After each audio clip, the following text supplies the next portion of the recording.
ప్రకటన గ్రంథము 12వ అధ్యాయము. అప్పుడు పరలోకమందు ఒక గొప్ప సూచన కనబడెను. అదేదనగా, సూర్యుని ధరించుకొనిన యొక్క స్త్రీ, ఆమె పాదముల క్రింద చంద్రుడును, శిరస్సు మీద 12 నక్షత్రముల కిరీటమును ఉండెను. ఆమె గర్భిణి అయి ప్రసవవేదన పడుచు ఆ నొప్పులకు కేకలు వేయుచుండెను. అంతటా పరలోకమందు ఇంకొక సూచన కనబడెను. ఇదిగో, ఎర్రని మహాఘట సర్పము, దానికి 7 తలలును 10 కొమ్ములును ఉండెను. దాని తలల మీద 7 కిరీటములుండెను. దాని తోక ఆకాశ నక్షత్రములలో 3వ భాగము నీడ్చి వాటిని భూమి మీద పడవేశెను. కననయున్న ఆ స్త్రీ కనగానే ఆమె శిశువును మృంగివేయవలెనని ఆ ఘటసర్పము స్త్రీ ఎదుట నిలుచుండెను. సమస్త జనములను ఇనుపదండముతో ఏలనయ్యున్న ఒక మగ శిశువును ఆమె కనగా, ఆమె శిశువు దేవుని యొద్దకును ఆయన సింహాసనమునొద్దకును కొనిపోబడెను. ఆ స్త్రీ అరణ్యమునకు పారిపోయెను. అచ్చట వారు 1260 దినములు ఆమెను పోషింపవలెనని దేవుడు ఆమెకు ఒక స్థలము సిద్ధపరిచి ఉంచెను. అంతటా పరలోకమందు యుద్ధము జరిగెను.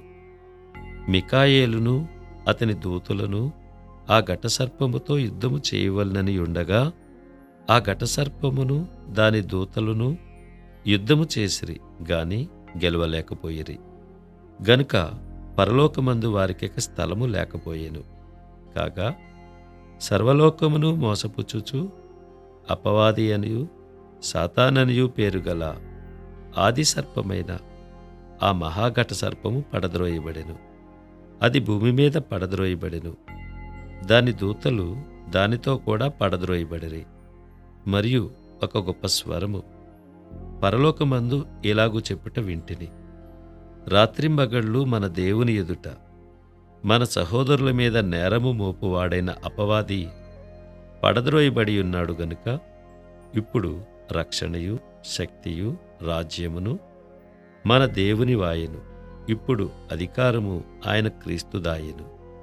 వారు గొర్రెపిల్ల రక్తమును బట్టియు తామిచ్చిన సాక్ష్యమును బట్టియు వానిని జయించియున్నారు గాని మరణం వరకు తమ ప్రాణములను ప్రేమించిన వారు కారు. అందుచేత పరలోకమా, పరలోక నివాసులారా, ఉత్సహించుడి. భూమి, సముద్రమా, మీకు శ్రమ.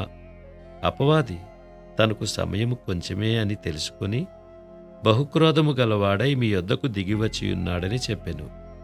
ఆ ఘటసర్పము తాను భూమి మీద పడద్రోయబడి ఉండుట చూచి ఆ మగశిశువును కనిన స్త్రీని హింసించెను. అందువలన ఆమె అరణ్యములో ఉన్న తన చోటికి ఎగురున్నట్లు గొప్ప పక్షిరాజు రెక్కలు 2 ఆమెకి ఇయ్యబడెను. అచ్చట ఆ సర్పముఖమును చూడకుండా ఆమె ఒక కాలము, కాలములు, అర్ధకాలము పోషింపబడును.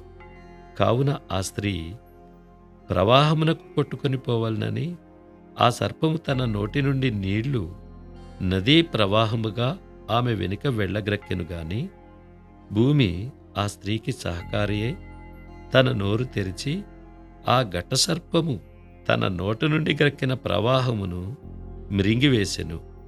అందుచేత ఆ ఘటసర్పము ఆగ్రహము తెచ్చుకుని దేవుని ఆజ్ఞలు గైకొనుచు యేసును గూర్చి సాక్ష్యమిచ్చుచూ ఉన్నవారైన ఆమె సంతానములో శేషించిన వారితో యుద్ధము చేయుటకై బయలువెడలి సముద్ర తీరమున నిలిచెను.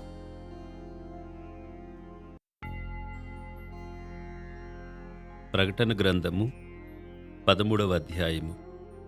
మరియు 10 కొమ్ములును 7 తలలను గల యొక్క క్రూర మృగము సముద్రంలో నుండి పైకి వచ్చుట చూచితిని.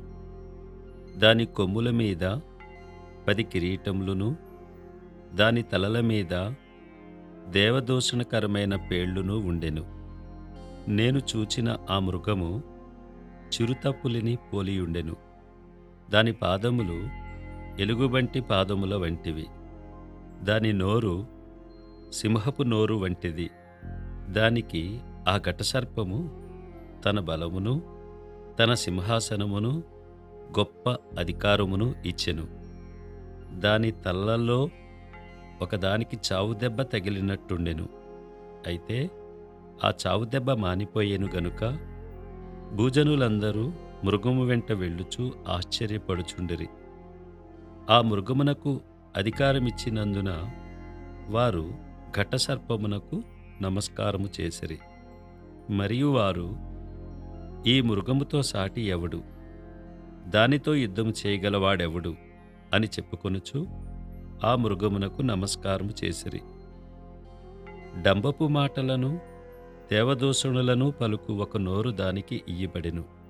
మరియు 42 నెలలు తన కార్యము జరపనధికారము దానికి ఏర్పాటాయెను.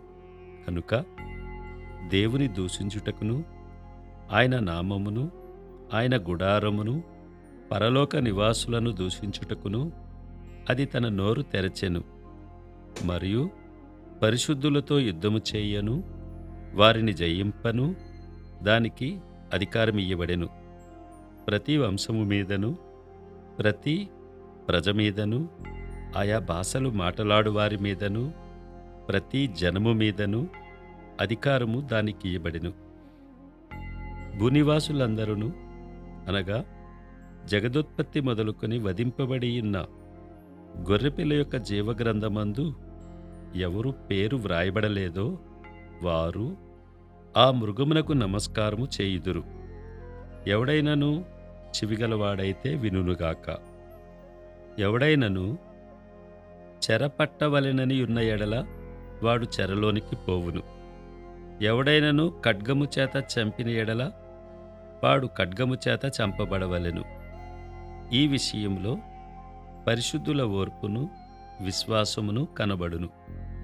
మరియు భూమిలో నుండి మరియొక క్రూర మృగము పైకి వచ్చుట చూచితిని. గొర్రెపిల్ల కొమ్ము వంటి 2 కొమ్ములు దానికుండెను. అది ఘటసర్పం వలె మాటలాడుచుండెను. అది ఆ మొదటి క్రూర మృగమునకున్న అధికారపు చేష్టలన్నయూ దాని ఎదుట చేయుచున్నది. మరియు చావుదెబ్బ తగిలి బాగుపడియున్న ఆ మొదటి మృగమునకు భూమియు దానిలో నివసించువారును నమస్కారము చేయునట్లు అది బలవంతము చేయుచున్నది. అది ఆకాశము నుండి భూమికి మనుషుల ఎదుట అగ్ని దిగివచ్చున్నట్టుగా గొప్ప సూచనలు చేయుచున్నది. కత్తిదెబ్బ తినియు బ్రతికిన ఈ క్రూర మృగమునకు ప్రతిమను చేయవలనని అది భూనివాసులతో చెప్పుచు ఆ మృగము ఎదుట చేయుటకు తనకీయబడిన సూచనల వలన భూనివాసులను మోసపుచ్చుచున్నది. మరియు ఆ మృగము యొక్క ప్రతిమ మాటలాడునట్లును, ఆ మృగము యొక్క ప్రతిమకు నమస్కారము చేయని వారిని హతము చేయునట్లును, ఆ మృగము యొక్క ప్రతిమకు ప్రాణమిచ్చుటికై దానికి అధికారము ఇయ్యబడెను. కాగా కొద్దివారు గాని, గొప్పవారు గాని, ధనికులు గాని, దరిద్రులు గాని, స్వతంత్రులు గాని, దాసులు గాని అందరూ తమ కుడి చేతి మీదనైనను తమ నొసటి ఎందైనను ముద్ర వేయించుకొనున్నట్లును, ఆ ముద్ర అనగా ఆ మృగము పేరైనను దాని పేరిట సంఖ్య అయినను గలవాడు తప్ప క్రయ విక్రయములు చేయుటకు మరి ఎవనికిని అధికారము లేకుండునట్లు అది వారిని బలవంతం చేయుచున్నది. బుద్ధిగలవాడు మృగము యొక్క సంఖ్యను లెక్కింపనిమ్ము. అది ఒక మనుషుని సంఖ్యయే. ఆ సంఖ్య 666. ఇందులో జ్ఞానము కలదు.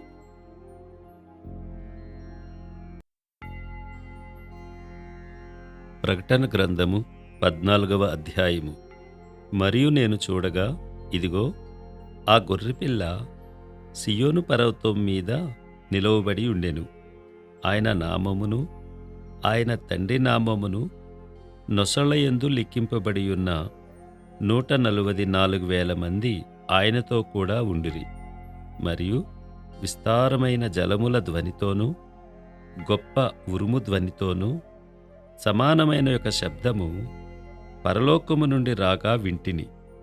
నేను వినిన ఆ శబ్దము వీణెలు వాయించుచున్న వైణికుల నాదమును పోలినది.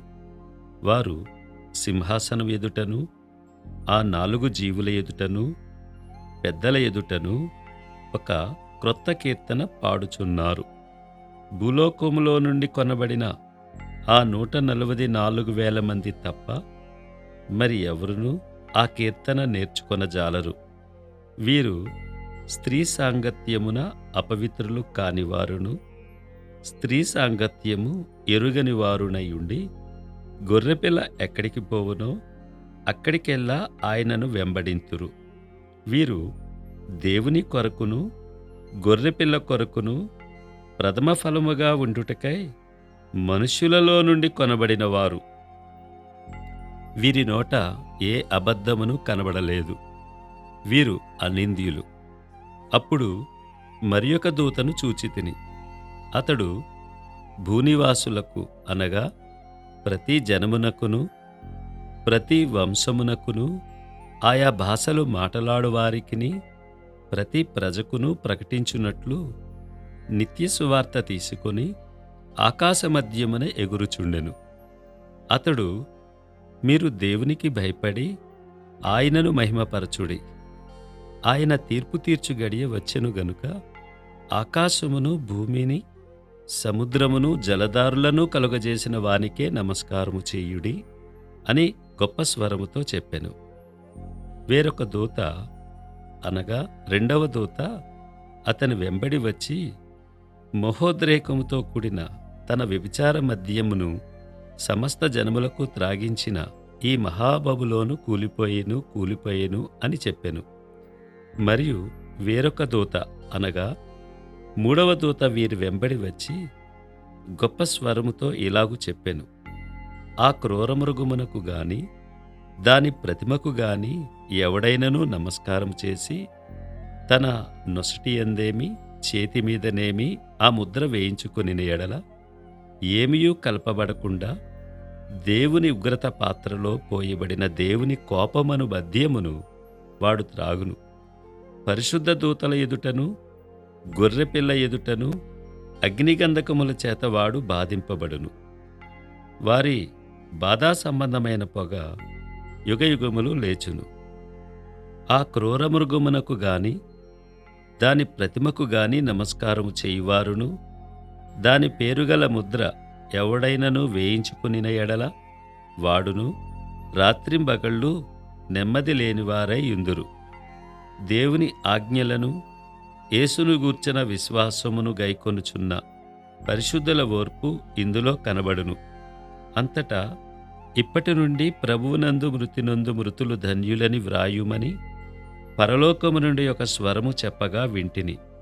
నిజమే, వారు తమ ప్రయాసములు మాని విశ్రాంతి పొందుదురు. వారి క్రియలు వారి వెంట పోవునని ఆత్మ చెప్పుచున్నాడు. మరియు నేను చూడగా, ఇదిగో తెల్లని మేఘము కనబడెను. మనుష్య కుమార్ని పోలిన ఒకడు ఆ మేఘము మీద ఆసీనుడై ఉండెను. ఆయన శిరస్సు మీద సువర్ణ కిరీటమును, చేతిలో వాడిగల కొడవలియు ఉండెను.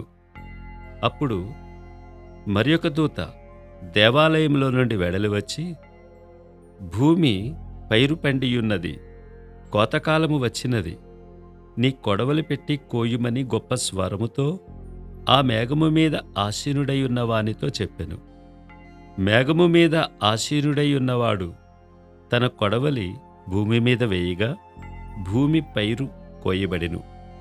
ఇంకొక దూత పరలోకమునందున్న ఆలయములో నుండి వెడలి వచ్చెను. ఇతని యొద్దను వాడిగల కొడవలి ఉండెను. మరియొక దూత బలిపీఠము నుండి వెడలి వచ్చెను. ఇతడు అగ్ని మీద అధికారము నొందినవాడు. ఇతడు వాడి అయిన కొడవలి గలవానిని గొప్ప స్వరముతో పిలిచి, భూమి మీద ఉన్న ద్రాక్ష పండ్లు పరిపక్వమైనవి, వాడి అయిన నీ కొడవలి పెట్టి దాని గెలలు కోయుమని చెప్పెను.